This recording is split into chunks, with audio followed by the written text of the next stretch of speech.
du point de vue de la France, le rap français a toujours été motif de controverses, de polémiques, d'attaques de la part des politiques ou des institutions.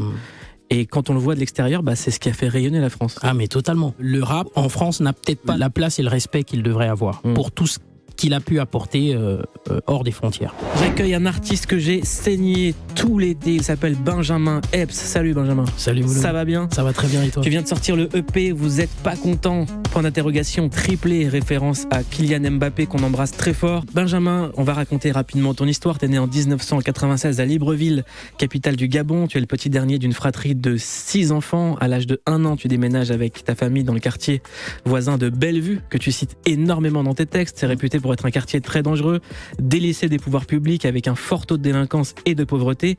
Et tu dis, j'étais le gentil garçon dans un quartier difficile. Le gentil garçon, c'est quoi pour toi ? Le gentil garçon, pour moi, c'est celui qui ne passe pas par la case prison, qui fait des études, qui essaie de s'en sortir, tout simplement. Et il y a quelque chose, moi, que j'aime énormément dans ton discours et dans ton travail, c'est qu'aujourd'hui, il faut le dire, le rap, c'est pour plein de gens de quartier, c'est devenu une activité en plus. On dit, vas-y, fais du rap. Et il y a maintenant, avec le streaming, les plateformes, beaucoup d'argent qui rentre et toi, tu dis pas, je veux être celui qui vend le plus, je veux être le meilleur rappeur. Ouais. Et à l'époque, les rappeurs n'osaient pas dire, je veux être celui qui fait le plus d'argent. Toi, maintenant, t'arrives dans une époque où les rappeurs n'osent plus dire, je vais être le meilleur rappeur. Ouais, je considère, moi, le rap comme une partie de la culture hip-hop. Quand tu embrasses une culture, naturellement, que tu veux aller au bout des choses, t'as envie d'être le meilleur dans ce que tu fais. À l'époque, les mecs se retrouvaient au Trocadéro, si je dis pas n'importe quoi, ils essayaient de danser, ils essayaient de breaker, d'être les meilleurs dans ce qu'ils faisaient. Aujourd'hui, je suis dans la position où j'ai envie d'être le meilleur rappeur, j'ai envie de faire les meilleurs morceaux et faire le meilleur album, quoi. Je vais te poser la question des inconnus, c'est quoi la différence entre un bon chasseur et un mauvais chasseur ? C'est quoi la différence entre un bon rappeur et un mauvais rappeur ? J'ai le sentiment qu'il n'y a pas de bon et de mauvais rappeurs, mais on reconnaît, si je veux aller dans ton sens, on reconnaît un bon rappeur sa capacité à faire de bons morceaux de rap. C'est quoi pour toi un bon morceau de rap ? C'est un morceau qui allie ce que moi j'appelle les fondamentaux, donc savoir écrire, parce que c'est pas facile de savoir écrire. Savoir poser sa voix sur la musique et tout faire pour que les gens arrivent à capter le message qu'on a envie de faire passer. Il y a dans tous tes morceaux de la référence à la bouffe. Ouais, je suis un grand... j'aime cuisiner et j'aime manger, quoi. Je fais que ça. Fromage, charcutes, poulet. Je suis un grand fan de la bouffe.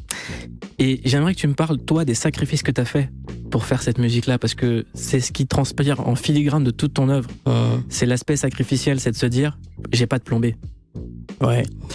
Comme tu disais en introduction, je ne suis pas né ici, je n'ai pas grandi ici, donc quand je suis arrivé en France, pour moi, l'idée c'était de me dire, je suis dans un pays où les gens peuvent vivre de leur musique. Et voilà, l'idée c'était de vivre son rêve. Je me suis dit, l'école c'est bien, j'ai un bagage et ça peut m'aider, mais c'est le rap que j'ai envie de faire. Et je suis content parce que j'ai su m'entourer des bonnes personnes et je pense que je suis sur la bonne voie. On a sorti 3 EP, le développement se fait comme on rêvait de le faire.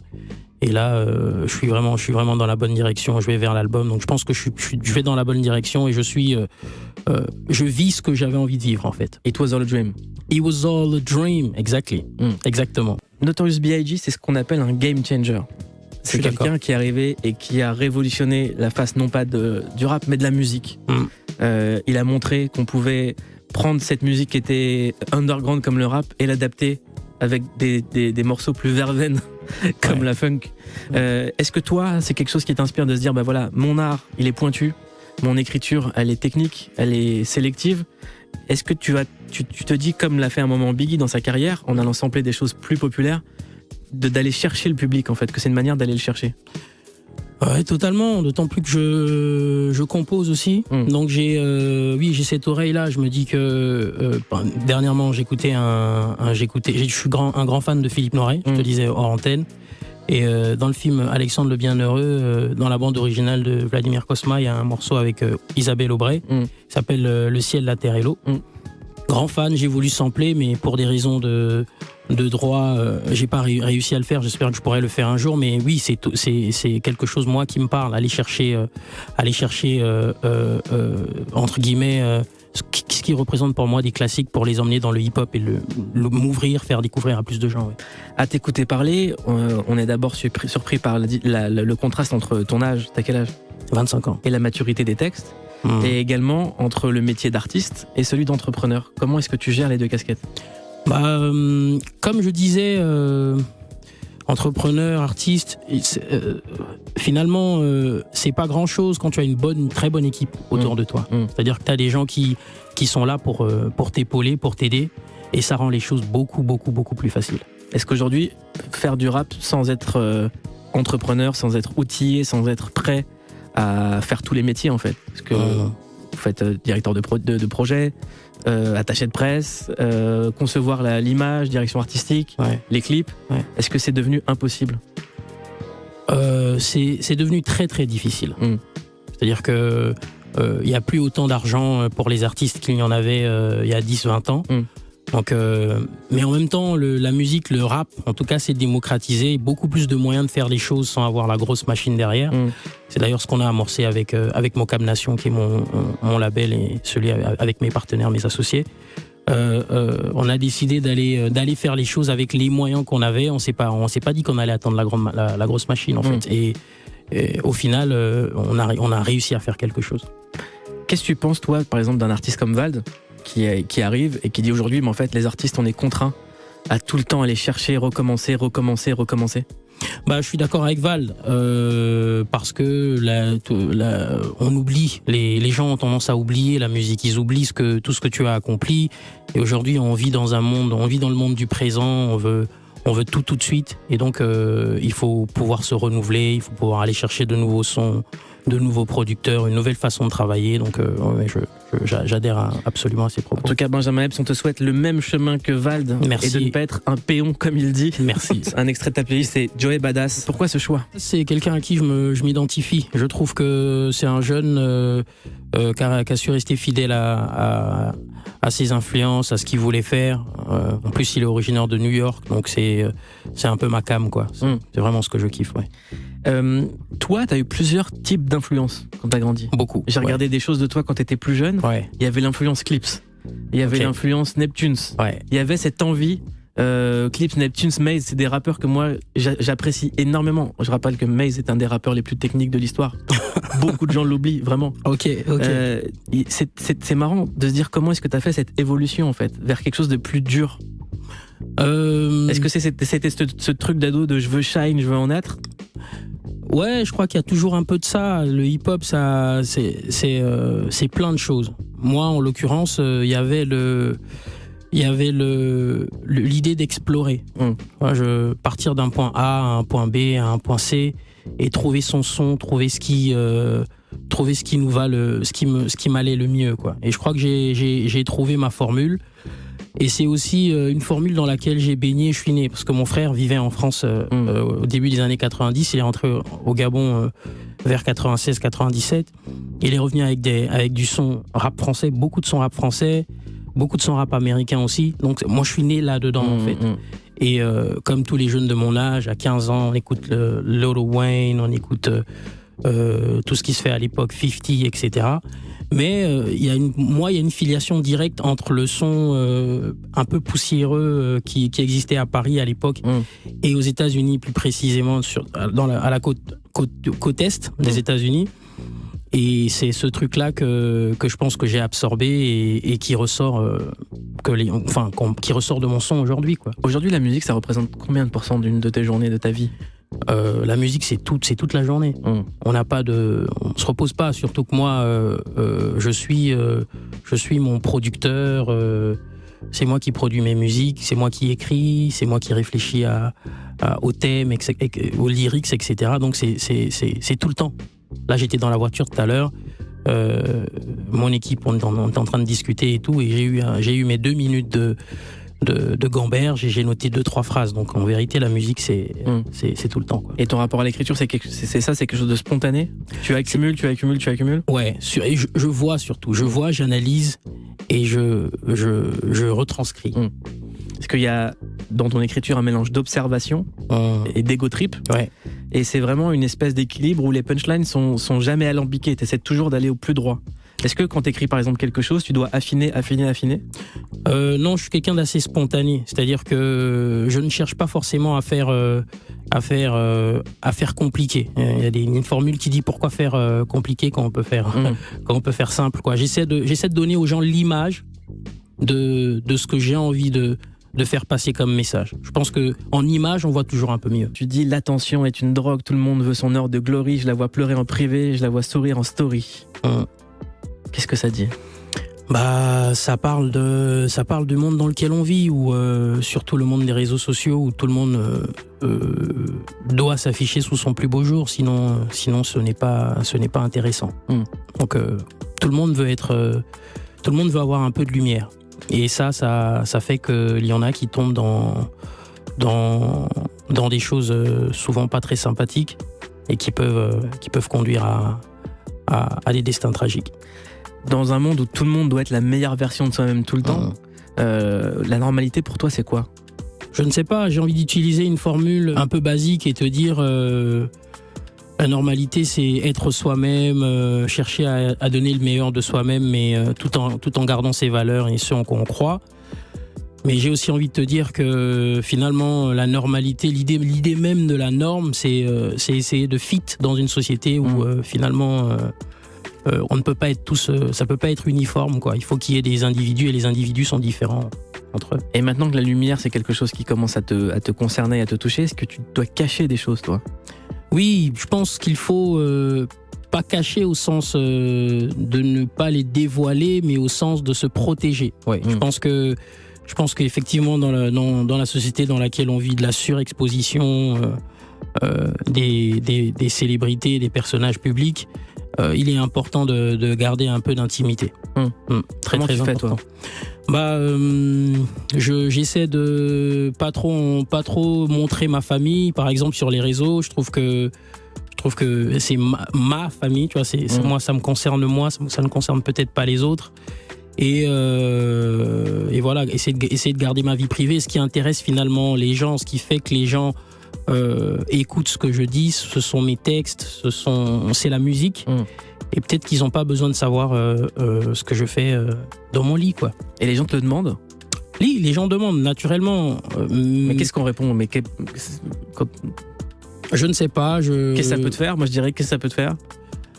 Bah, j'ai peur de répondre quelque chose comme ça parce que on sait jamais comment les gens. Quand t'es un personnage public, finalement, tu ne t'appartiens plus parce que tout ce que tu dis est scruté, ce que tu fais.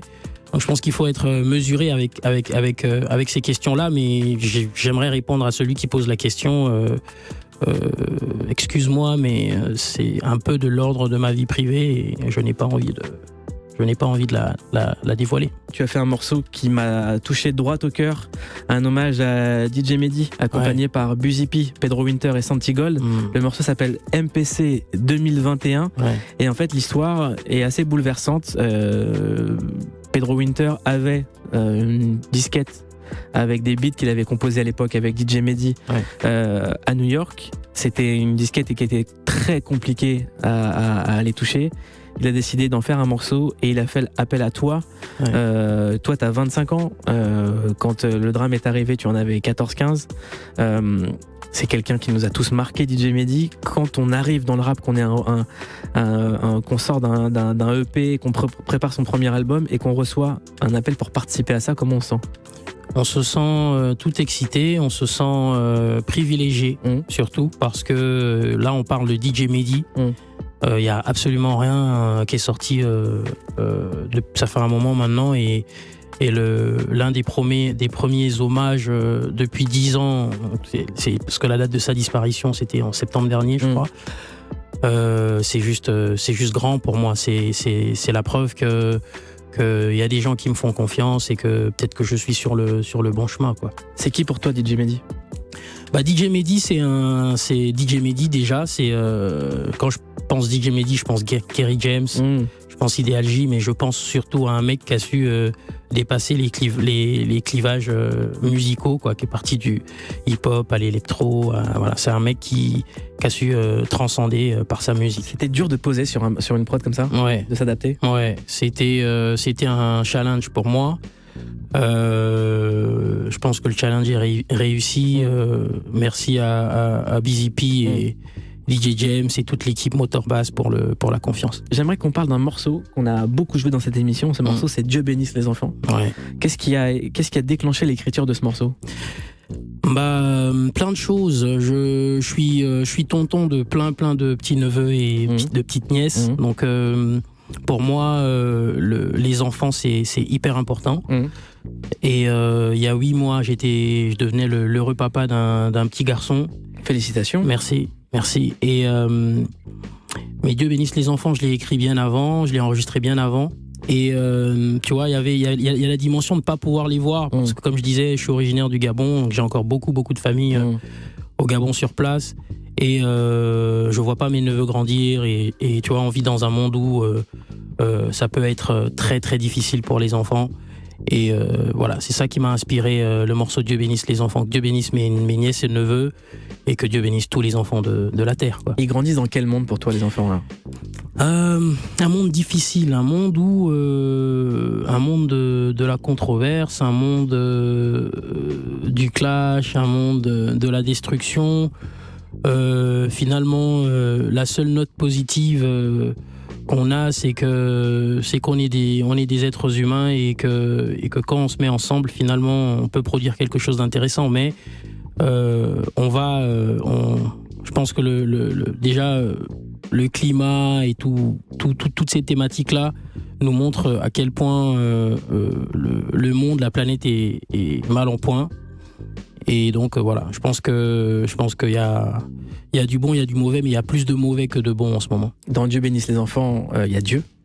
Ouais. La spiritualité, c'est quelque chose d'assez important, et la croyance. Ouais, la spiritualité, ouais. Je ne pratique pas de religion, mais je crois en Dieu. Je pense que je me suis toujours dit qu'il y avait une entité supérieure au-dessus de nous. C'est ma croyance, c'est comme ça que je vis au jour le jour, quoi. Qu'est-ce que t'apporte la foi au quotidien, toi ?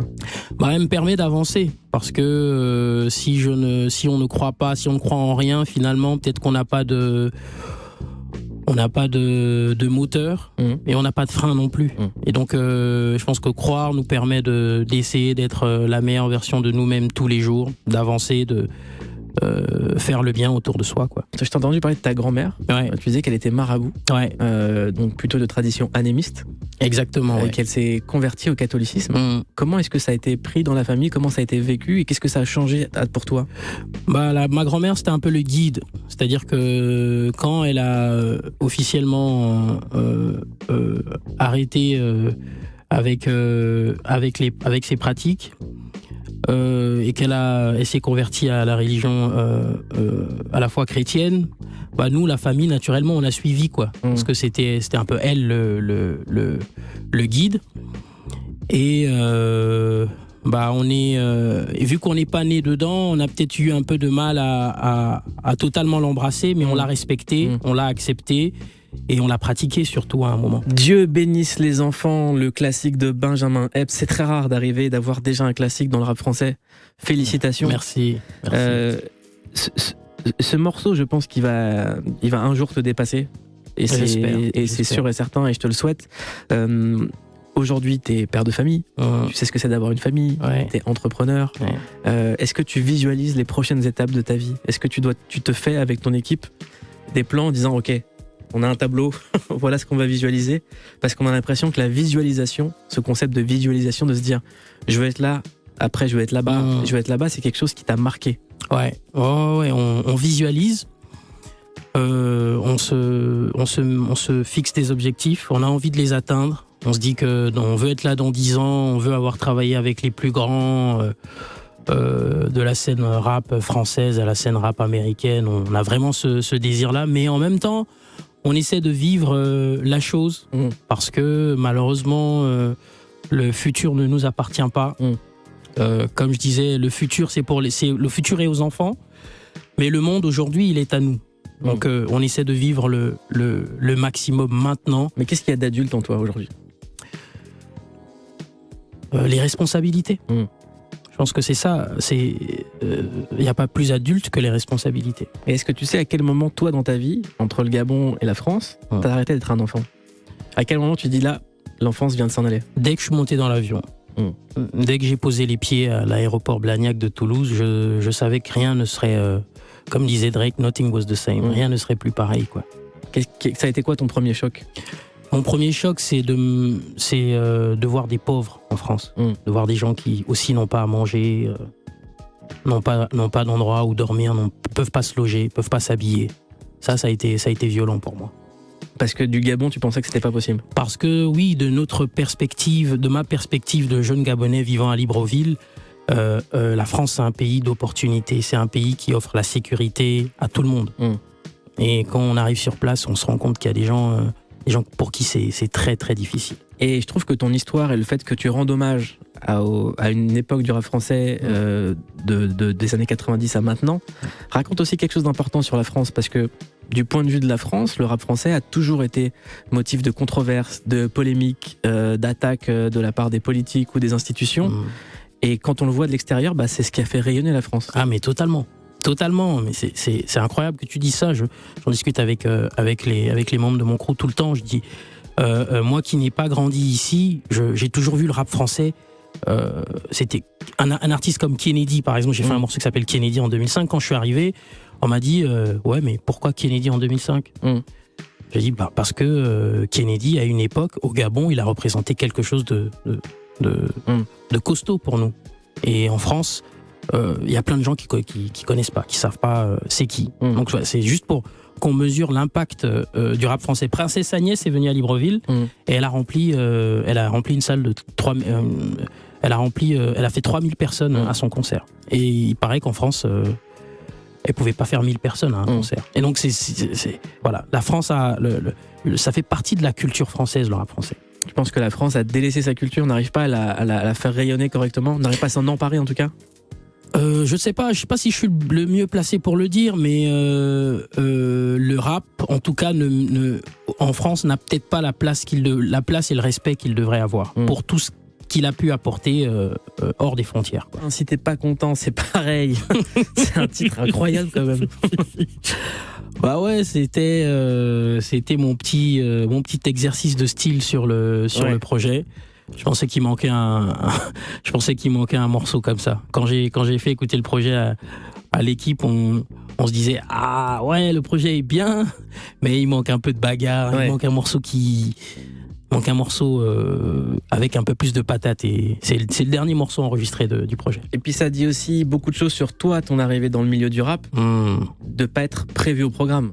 Personne n'avait prévu cette arrivée au programme. Ah ouais, totalement. Au moment où où le milieu est un peu dans une forme d'art uniformisé, je suis un peu venu je suis venu proposer autre chose, tout simplement. Et quand tu disais que tu voulais prendre les Alpha et les Nekfeu, est-ce que tu as eu des retours d'eux ?